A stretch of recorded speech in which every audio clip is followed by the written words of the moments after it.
So make it easier to understand.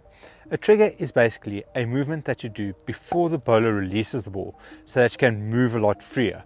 A lot of batters sometimes struggle that they feel static in the crease. A trigger is a way to help them get into a moving position so they can play the ball from there. Important to note is that there is a slight difference between a trigger movement and a set.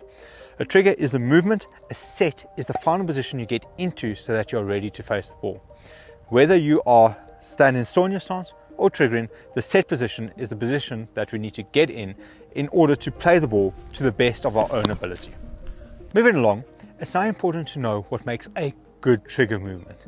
A couple of the things that we need to do is it needs to be repeatable, it needs to be consistent, the eyes need to be still at the point of delivery, the eyes need to be level with the ground, and you need to be in a position from which you can move again in order to play a shot to whatever ball gets delivered to you.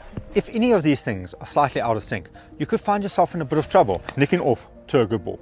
So you may be asking yourselves, what constitutes a good set?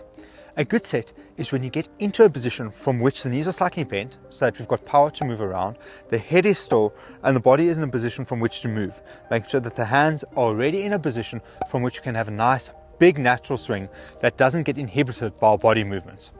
If we can get into this position every time before the bowler releases, our timing will be that much better because we've got control over when our swing is coming down, and because it's repeatable and consistent, it makes it that much easier.